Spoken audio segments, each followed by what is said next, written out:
గోల్కొండ కోటను ముట్టడించి ఆ గోల్కొండ కోటను హస్తగతం చేసుకున్న తర్వాత చేసినటువంటి ఒక మొట్టమొదటి క్షుద్ర ప్రయత్నం ఏంటి అంటే హైదరాబాద్ పేరు ఉంచొద్దు, దీనికి దారుల్ జిహాద్ అని పేరు పెట్టాలా అని చెప్పని ప్రయత్నం చేసినాడు. దారుల్ జిహాద్. ఆయన ప్రయత్నం చేయగానే ఆనాడు ఉన్నటువంటి ఒక ప్రజలు చైతన్యంతో ఇది మా తరతరాల వారసత్వ సంపద, మా నాగరికత, మా కష్టం, మా రక్తం, మా త్యాగం, నీ ఇష్టం వచ్చినట్టు పేరు మారిస్తే నడవదని చెప్పని అంత పెద్ద దేశాన్ని ఏలినటువంటి ఒక ఔరంగజేబును సైతం వ్యతిరేకించి పోరాడి దారుల్ జిహాద్ కాదు, హైదరాబాద్ హే, హైదరాబాద్ రహేగా అని చెప్పని కొట్లాడి ఆ రోజు ఔరంగజేబు నుండి హైదరాబాద్ను కాపాడుకున్నటువంటి ఒక చరిత్ర మన గడ్డ. అయితే ఇవాళ రేవంత్ రెడ్డి కూడా ఔరంగజేబు మరి ఇద్దరు కలిసి ఎక్కడైనా కలిసిపోయినేమో తెలియదు, కానీ అదే రకమైనటువంటి ఒక ఆలోచనతో ఇవాళ వ్యవహరిస్తూ ఉన్నారు. ఎట్లయితే హైదరాబాద్ను దారుల్ జిహాద్ అన్నాడో రేవంత్ రెడ్డి సికింద్రాబాద్ను మల్కాజ్గిరి అంటున్నాడు. ఔరంగజేబ్కి ఎట్లయితే కర్రుగాల్చి వాత పెట్టినరో రేవంత్ రెడ్డి గారికి, ప్రభుత్వానికి, కాంగ్రెస్ కూడా తప్పనిసరిగా కర్రుగాల్చి వాత పెట్టాలా. సీనన్న అన్ని కర్రులు తయారు చేసి పెట్టిండు, మీ చేతుల్లోనే ఉన్నది ఇప్పుడు. ఔరంగజేబ్ ఆ రోజు ఆ పాపం ఆ ప్రజలు ఎట్లయితే ఒక నిర్మాణాత్మకమైన రీతిలో వ్యతిరేకించిందో ఇవాళ ఈ రేవంత్ రెడ్డి గారి ప్రభుత్వాన్ని, కాంగ్రెస్ ప్రభుత్వాన్ని పేర్లు మార్చి రియల్ ఎస్టేట్ దందాలకు పాల్పడుతున్నటువంటి ఒక దుర్మార్గమైనటువంటి ఈ ప్రభుత్వానికి గుణపాఠం చెప్పవలసిన బాధ్యత మన పైన ఉంది అని చెప్పని ఈ సందర్భంగా నేను తెలియజేస్తూ,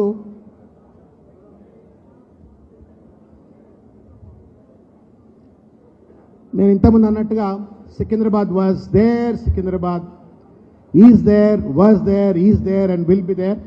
సీనన్న లాంటి అద్భుతమైన నాయకుడు మనకు సికింద్రాబాద్ నియోజకవర్గంలో మనతో ఉన్నారు.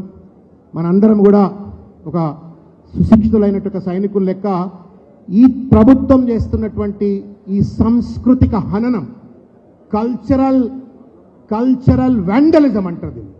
ఈ కల్చరల్ వ్యాండలిజం ఏదైతే చేస్తూ ఉన్నాడో స్వార్థంతో, దానికి వ్యతిరేకంగా, ఈ ప్రభుత్వానికి వ్యతిరేకంగా పెద్ద ఎత్తున పోరాటం చేయాల్సిన అవసరం ఉందని చెప్పి తెలియజేస్తూ, నాకు ఈ అవకాశం ఇచ్చినటువంటి పెద్దలు గౌరవనీయులు తలసాని శ్రీనివాస్ యాదవ్ గారికి హృదయపూర్వకంగా ధన్యవాదాలు తెలియజేస్తూ, ఇంత పేషెంట్గా విన్నటువంటి మీకు కూడా హృదయపూర్వకంగా ధన్యవాదము. జై తెలంగాణ. నాతో స్లోగన్స్ ఇస్తారా? అరే ఇస్తారా చెప్పరి.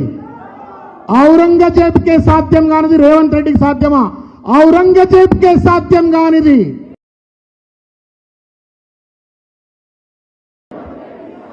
సికింద్రాబాద్ అస్తిత్వాన్ని అంటే కాపాడుకుందాం. సికింద్రాబాద్ అస్తిత్వాన్ని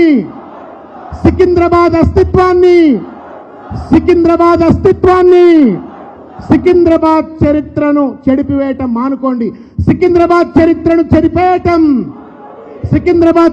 చెరిపేయటం ఆఖరిగా ఔరంగజేబ్తో సాధ్యం కానిది.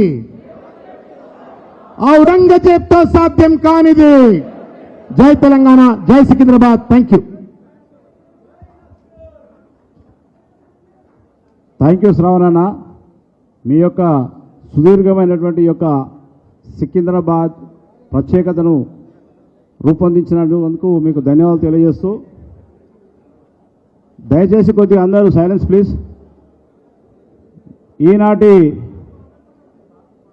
సికింద్రాబాద్ జిల్లా ఏర్పాటు చేయాలని కోరుతూ ఏర్పాటు చేసిన యొక్క సమావేశానికి ముఖ్య అతిథులుగా విచ్చేసినటువంటి ముఖ్య అతిథులు శ్రీ తలసాని శ్రీనివాస్ యాదవ్ గారిని వేదిక మీదకి రావాల్సిందిగా కోరుతూ, అలాగే ముషిరాబాద్ శాసనసభ్యులు శ్రీ ముఠా గోపాల్ గారు, మన ఎమ్మెల్సీ శ్రీ శ్రవణ్ గారిని కూడా వేదిక మీదకి రావాల్సిందిగా కోరుతా ఉన్నాం. అలాగే పార్లమెంట్ ఇన్ఛార్జ్ అయినటువంటి తలసాని సాయికిరణ్ యాదవ్ గారిని, కంటోన్మెంటు గజ్జల నగేష్ గారిని, అలాగే జక్కుల మహేశ్వరరెడ్డి గారిని, అలాగే వివిధ డివిజన్ల నుంచి విచ్చేసినటువంటి కార్పొరేటర్లు, మాజీ కార్పొరేటర్లు, కంటోన్మెంట్ బోర్డు సభ్యులందరికీ కూడా ఈ వేదిక మీదకి రావాల్సిందిగా విజ్ఞప్తి చేస్తూ టిఎన్ శ్రీనివాస్ గారిని కూడా